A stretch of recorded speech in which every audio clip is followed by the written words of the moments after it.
aí, galera, tudo certo, tudo tranquilo, tudo favorável? Hoje, continuando aquelas características políticas da República Velha. Nós já vimos o voto de cabresto, já vimos o coronelismo e já vimos o funcionamento da política do café com leite. Agora, nós vamos ver a política dos governadores ou a política dos estados.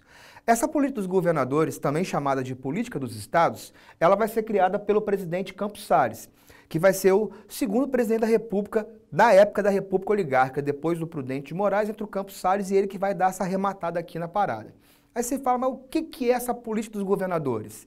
Lembra que eu falei com vocês que São Paulo e Minas Gerais começaram a criar mecanismos para poder evitar que os outros estados se juntassem e formassem uma oposição que pudesse derrubá-los do poder? Pois bem, essa é uma. E como que vai ser essa?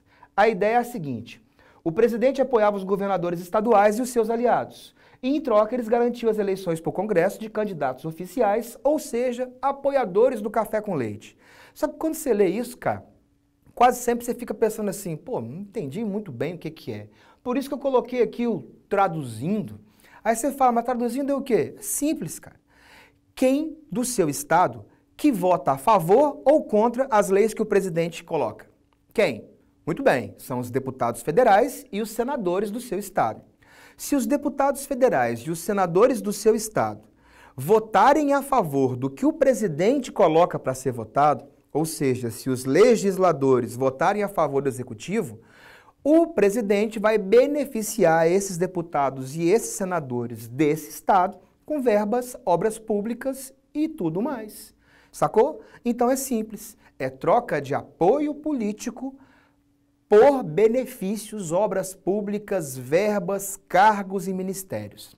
Então, sacou qual é a ideia? Se o seu deputado e o seu senador votam a favor do que o presidente quer, significa que o seu estado está dando apoio ao governo federal. Estados que dão apoio ao governo federal serão beneficiados com mais verbas, com mais obras públicas e mais cargos no governo. Estados que são de oposição vão enviar pouca verba para eles. E aí, se envia pouca verba para o seu estado, você vai ter uma quantidade menor de recursos, sim? Tendo uma quantidade menor de recursos, a chance do seu governo ser considerado um governo ruim é muito grande. E assim sendo, o que acaba acontecendo, meu camarada? A chance de você conseguir vencer a próxima eleição reduz drasticamente. Então, é troca de apoio político por poder econômico. Se você me apoia politicamente, eu mando verbas para o seu estado. Com muitas verbas, você faz um governo bom. A chance de eleger seu candidato futuramente é grande. E se você não fizer isso, meu velho, recebe pouca verba. Ah, então quer dizer que não adianta só eu votar nos candidatos de nível municipal, estadual e federal, eles são independentes, mas um depende do outro. Justamente, velho. Você pode votar aqui, por exemplo, eu vou contar um caso do Espírito Santo. O Espírito Santo é um dos estados mais antipetistas do Brasil. E aí, meu velho, só que isso tem algum tempo e boa parte das pessoas daqui não sabem por quê. O que aconteceu, uma breve história só para servir de exemplo de como que isso funciona até hoje. Teve aqui em Vitória, uma época, um prefeito que foi o tal do Vitor Buarque. Ele foi um dos primeiros prefeitos eleitos para a capital do PT. E aqui no nosso caso, ele fez uma administração muito boa. E, diga-se por passagem, não por ser petista, mas por quê? Por administrar Vitória, Vitória é um ovo.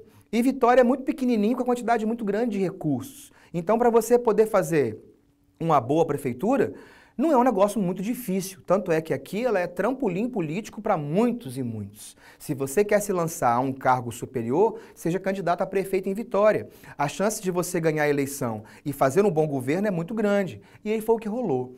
Até porque, só para você ter uma leve ideia, os recursos do governo federal que vem para o Espírito Santo, só Vitória fica com quase 70% deles. E os outros 30% são divididos para os outros mais de 70 municípios do nosso estado. E aí, olha o detalhe, fez uma excelente prefeitura e usou aquilo como marketing dele para poder ser governador do estado. E a propaganda dele foi o qual? Ó, se vocês me elegerem para ser governador, eu vou fazer com o Espírito Santo o que eu fiz com Vitória. E aí, lá venceu o nosso camarada Vitor Buarque para ser governador pelo Partido dos Trabalhadores. Porém, na época que ele foi eleito para governador do estado do Espírito Santo, na mesma época que você vota para governador, você lembra que você vota para presidente. Pois é, quem concorria na presidência era o Lula e o Fernando Henrique Cardoso. E os senhores sabem que nos embates entre Fernando Henrique Cardoso e Lula, o FHC levou vantagem. Pois bem, nós tínhamos um estado que era governado pelo PT e o governo federal era do PSDB. Os senhores realmente acham que na hora de distribuir as verbas para os estados da União, um governo do PSDB ou tucano iria enviar uma quantidade gigante de verbas para um estado que é administrado por um governo do PT? Não.